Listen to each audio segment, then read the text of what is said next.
That alone, verse number 17, the burning wick and the shadowy self. Having 2 tiers of 5 petals, whence pain arises, rotating, beginningless, hangs the lamp of the self, burning as the shadow of true being, with the oil of latent urges and mental modifications as the wicks. Commentary. Here a picture is given of our individuated self. It also holds true for the universe in general. In fact, one is interlaced in the other. So the verse can be understood cosmologically as well as psychologically. Light and darkness are two counterparts which make a total reality. In the last verse, the emphasis was on the bright side, but there is also a down-to-earth aspect which we should notice to have a well-balanced view of life. Narayana Guru does not want to be unrealistic in appreciating the whole situation, so now he is calling our attention to the background of whatever we see and experience here. When we look at a beautiful form, it is very pleasing to us. One way of putting it is the form is visible because it is highlighted. On the other hand, we may say that the figure is projected on a background of darkness, and it is in contrast to the shadow that it stands out. When we say we are seeing something, it is the dark shadows that provide us with the figure. If we remove all the shadows from a painting or a photograph, nothing is left. Similarly, when we are watching a film projected on a screen, the screen itself is white, and the film is casting shadows on it. These shadows are where the bright light of the bulb in the projector is screened off. So what we look at is not the light so much as the shadows. They are what create all the meaning for us. This is not only true for the eyes, but for the other senses also. When we consider this, the world is a shadow play. Sense experience is described in this verse as being pain-filled. Sensation in Sanskrit is called samvedana. This has two implications. Vid means to know. Veda is that which is known. Veditam is that which makes you know. In this sense, samveditam or samvedana means that which enables you to know properly. At the same time, Vedana means a pain. Samvedana, a pain which you have become reconciled with. When you tickle a child, the child laughs, but if you tickle it too much, it cries. When two lovers meet and unite, they consider love's consummation as the greatest bliss. Yet a rapist's assault brings the most terrible pain. In both cases, it is essentially two people having intercourse. But in one case, the experience is wonderful, and in the other, it is horrible.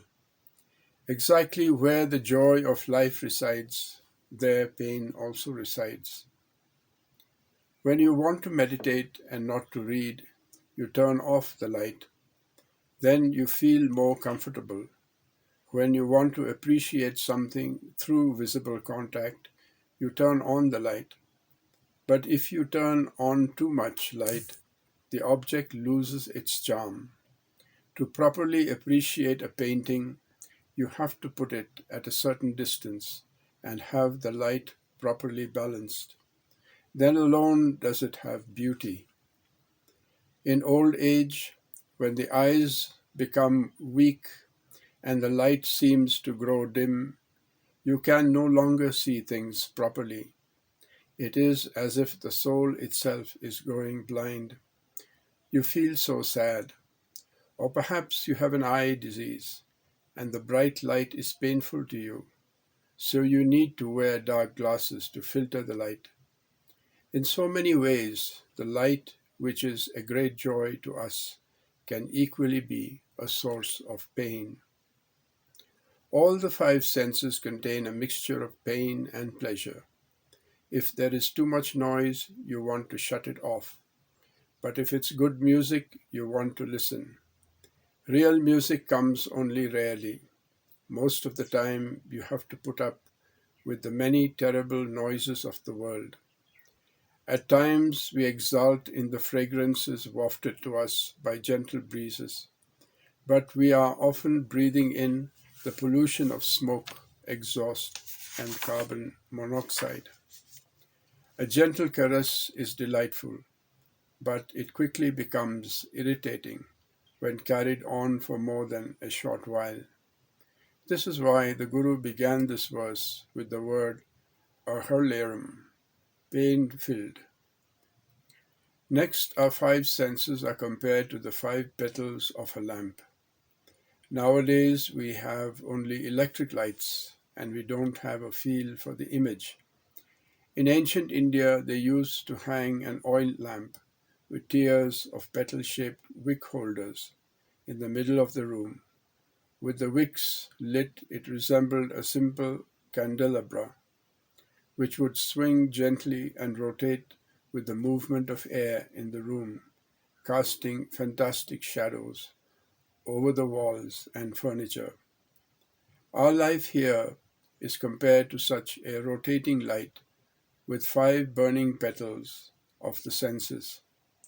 The burning brings a kind of pain, but our attention is focused more on the play of light and shadows on the walls. The pain and shadows are the important things to examine. The biophysical and biochemical aspects of sensation are agitations in the nervous system, which put the molecular system of the brain in a quandary each time a stimulation comes in. Every item of knowledge has an agitation behind it. All the sensations we have are agitations in our system. On the other hand, when we don't have any sensations and our system is peaceful, we don't know anything.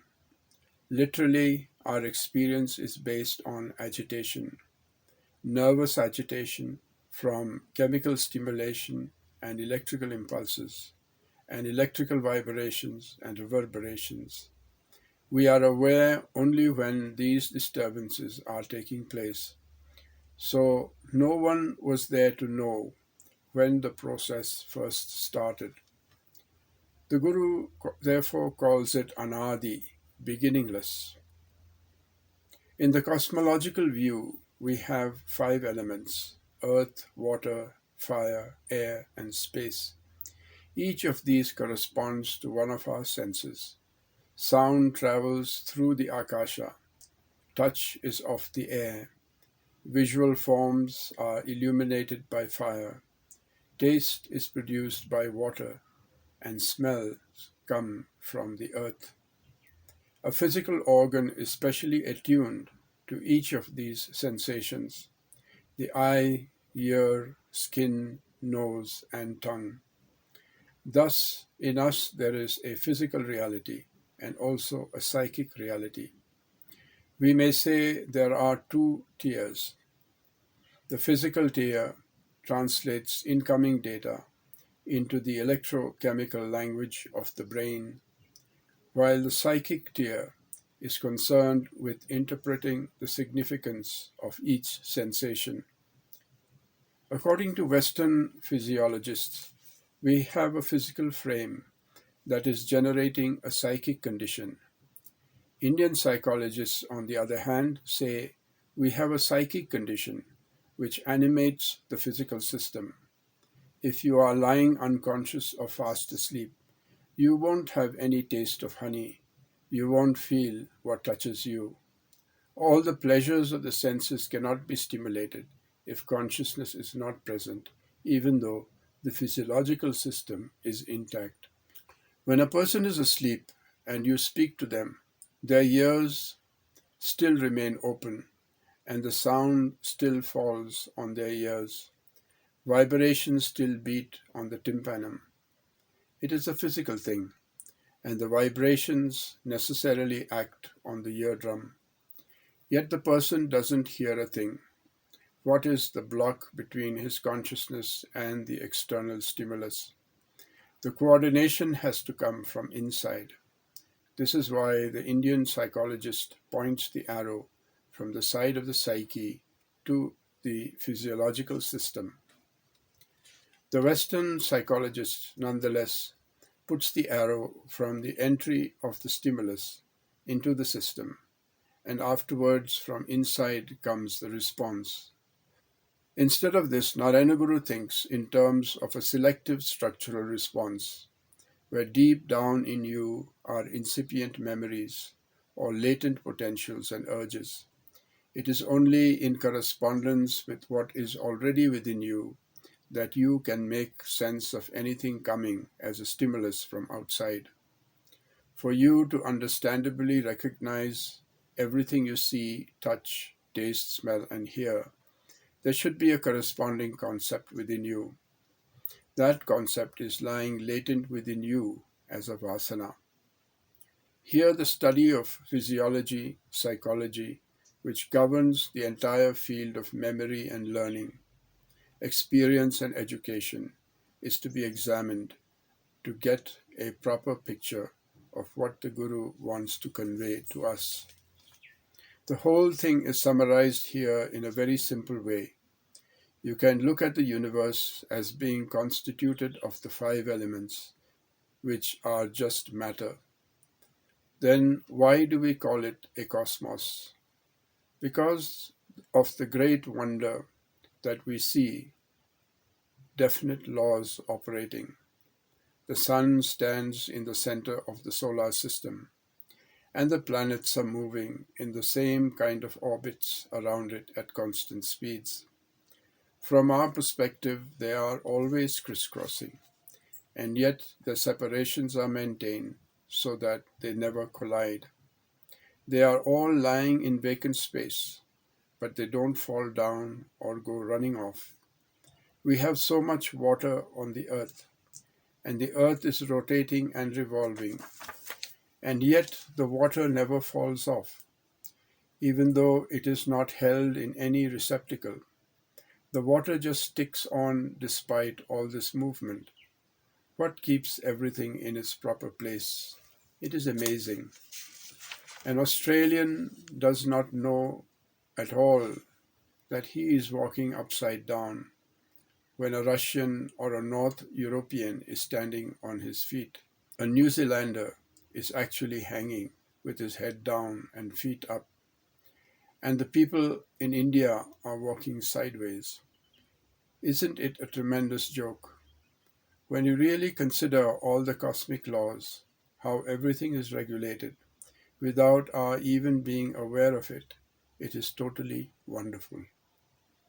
So there is a certain cosmic law operating in everything. On the bright side is this law, while on the dark side are the inertial masses of things. Recently, we were very hopeful of finding some kind of intelligent life on Mars. A lot of money was spent to send instruments there, to send back the information. And what did we find there? Nothing.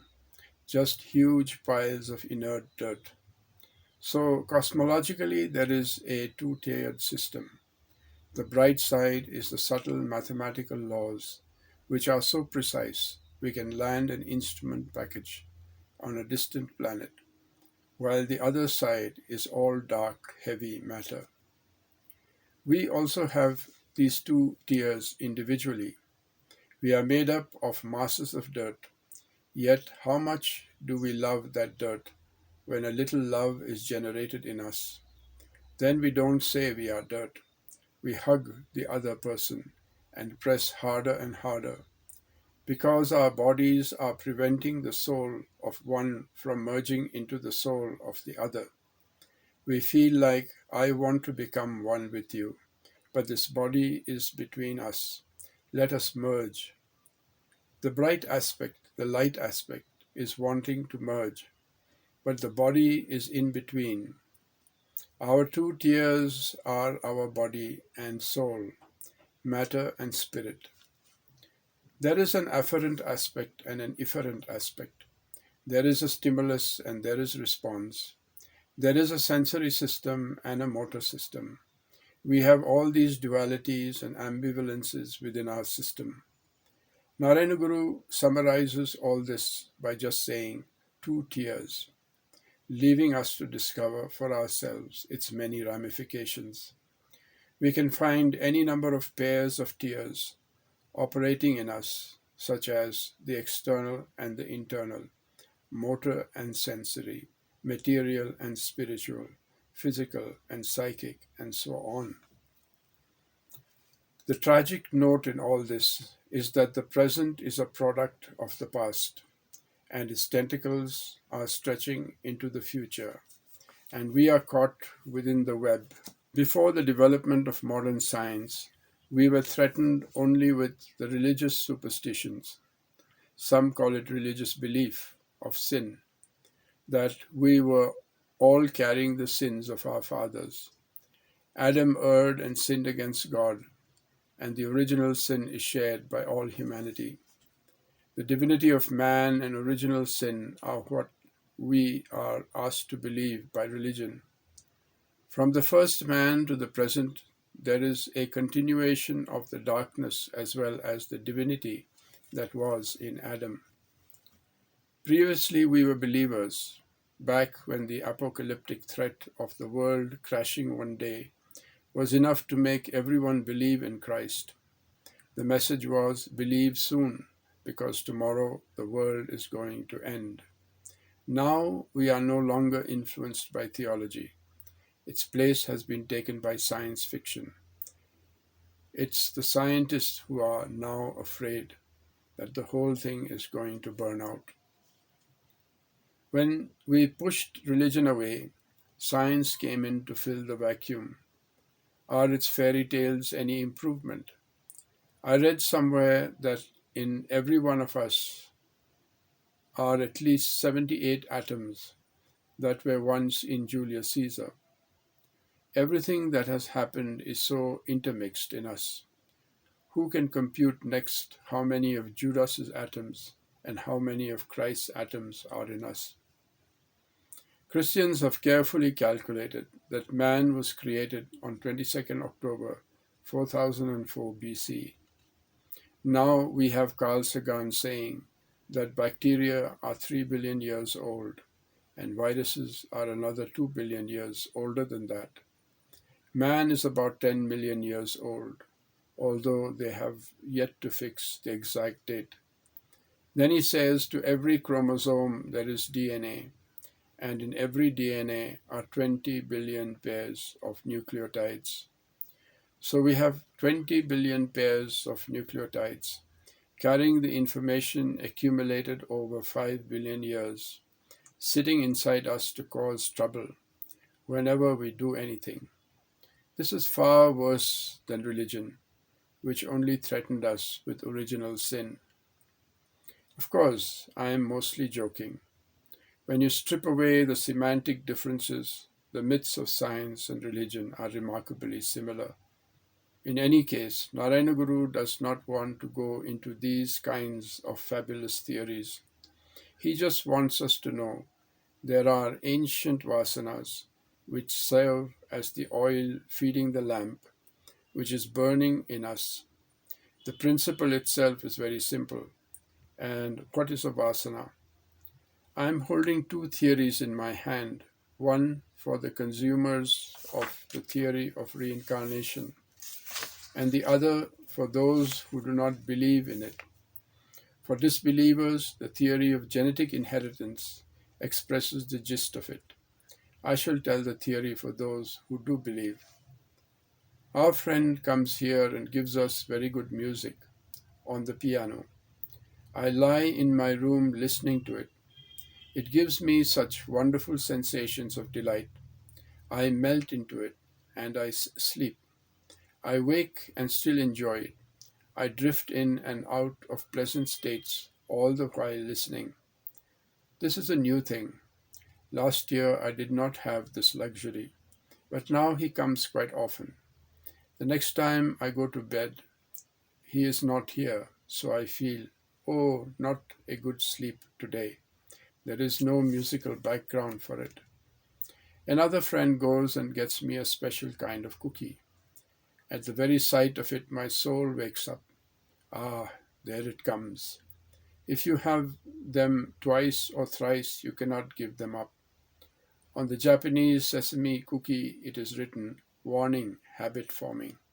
Then they say, but what of it? It's good for you. These are called samskara.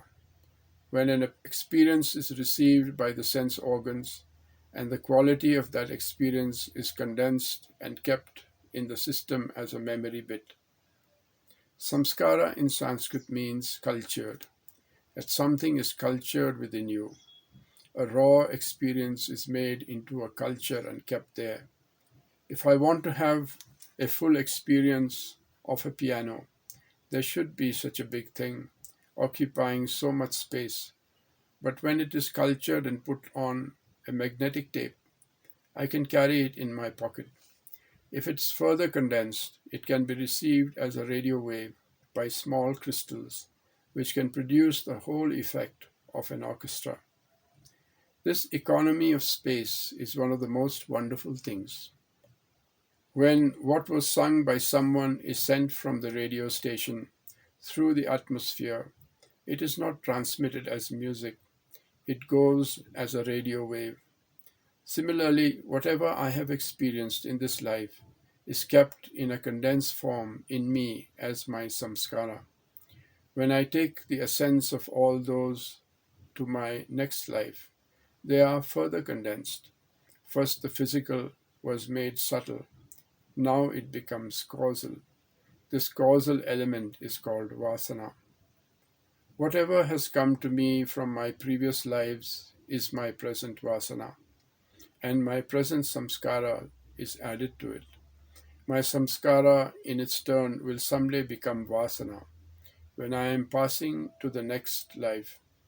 The vasana of previous lives and the samskara of this life are the past which is bearing on the present. The present is aspiring to experience the future. I look into the future with desire and also with anxiety because of the painful experiences I previously had. Even as I get into the car to go to the dentist, I am already anticipating all those terrible things going on. Ouch! It's in the future, but the pain and the unpleasantness of it start from just going out the door. Past, present, and future are all filled with the impact of vasana. The present is actually a manifestation of this vasana as it is being burnt through the five senses. The varti, the wicks of the lamp, are the five senses, while the vritti, the flames, are the modifications that come as our experience. In this verse, we are brought back from the high state of spiritual ecstasy to where we fit into this world. It is from all these actual necessary aspects of existence that we have to rise to that higher state. We are not to forget that we have a body that can give us pain, a mind which can give us pain, sensations which exaggerated or stimulated too much can cause us pain, and that we are carrying all the garbage of the past with us all the time. These are all real. It is on this we have to build our own joy and understanding of the Absolute. The lamp is hanging in the self in total knowledge. Within the total knowledge situation, we have both our physical and psychic selves. What we call experience is shadow, so it is darkness, and the real is the self. As we are so tuned into the shadow, we never know the light of the self at all. We just go from one shadow to another shadow. Those of you who want to have further illumination on the subject should read Plato's cave allegory. He speaks of a cave in which some people are living.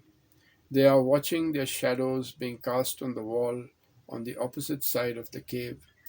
By long association with these shadows, they have come to identify themselves with them. When a shadow moves its head, they think they have moved their head. They have created a whole theory centered around their shadows. When one of them wants to turn around and look at the light source that is casting the shadows, he finds that he is riveted in place. He is bound in such a way that he cannot turn. He starts howling, I am bound, I am bound. Everyone else laughs at him. What a stupid fellow. He says he is bound. He claims he is not a shadow. They think they are sane and he is mad. He continues to try to turn around, and the more he struggles, the more he feels the bondage. But finally he frees himself from the shackles and sees there is a light behind everyone that is casting the shadows they were watching. As he walks towards the light, he notices it is a fire burning. He goes past the fire and out of the mouth of the cave. There he sees the real sun shining in the firmament. When he looks at the sun, he becomes dazed and cannot keep on looking. He has never seen such a bright light before. It's too much for him. He is blinded. But finally his eyes get used to seeing in the sunlight, and he can see the actual world with actual beings all around him. He thinks, my God, I was seeing only the shadows of these things before. My poor brothers and sisters are still in the dungeon, suffering. I should go back and tell them. And so he re enters the cave. This is exactly what a guru does. First, he goes and finds the real light. Then he takes pity on those who are still caught in the shadow world and comes back to teach them. Usually, he is met with hostility when he tells them there is another world more real than what they are seeing. He may even be crucified. But it is essential for us to somehow come to the understanding presented in this verse of exactly where we are now and what true possibilities lie before us. And the free translation of this verse is as follows. Verse number 17. The self is like a hanging oil lamp with two tiers, each with 5 wicks. It is of timeless origin and is always rotating. Its wicks are modes of the mind, and they are fed with the oil of preconditioned urges or vasanas. It burns as a shadow of the self.